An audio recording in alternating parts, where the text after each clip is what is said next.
CJ here.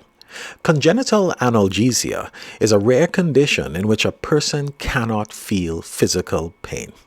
In today's edition of Life Notes, pain.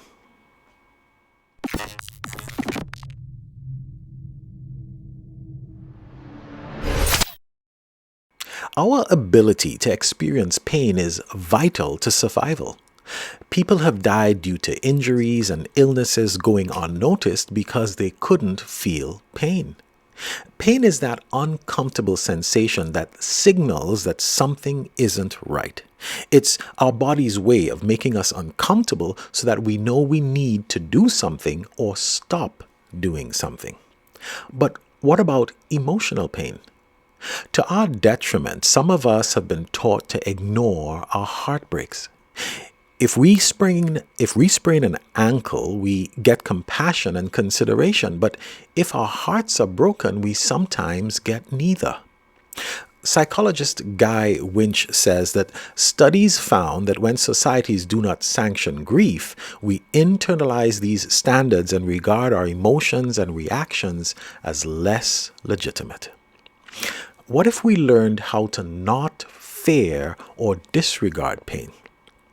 In the late 1800s and early 1900s, two obstetricians, Dr. Jonathan Dye and Dr. Grantley Dick Reed, were researching why their poorer, less educated patients experienced significantly less pain and complications in childbirth than their more affluent counterparts, whom routinely required anesthesia and more medically managed births.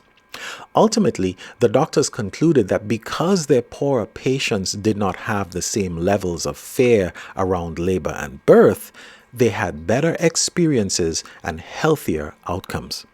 They reasoned that the more fear a person had about labor, the higher the likelihood of complications and a painful experience.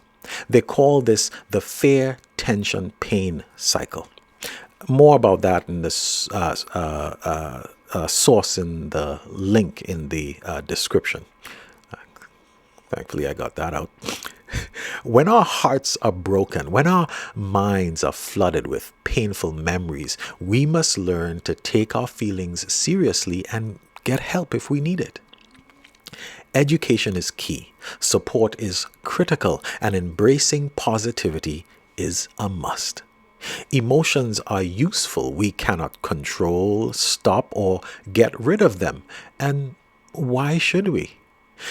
They are our warning signals, and they can blow up when we ignore them or push them away or use unhealthy coping strategies to push them away or push them aside. Well, that's only temporary. Do not be afraid to ask for help. Maybe a trusted friend or mentor, sometimes a therapist may be needed when emotional pain is just too much for you to get a grasp on, and there's nothing wrong with that. As you surround yourself with the support you need, do not be afraid to live life. Find a new hobby.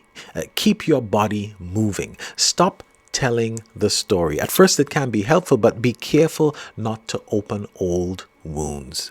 Start keeping a journal. Cry when you need to. Open yourself to others and do not lock yourself away. Write down all the things you're thankful for and remember, you're not alone. I've got 3 questions for you. What are you most grateful for today? Who is always there for you and how do you feel about them? What's something you're looking forward to in the future? I leave you with the words of a woman who's had her share of pain.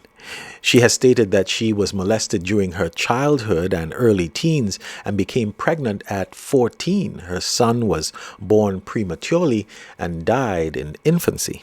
Her name, Oprah Winfrey. And she says this: "It doesn't matter who you are or where you come from. The ability to triumph begins with you."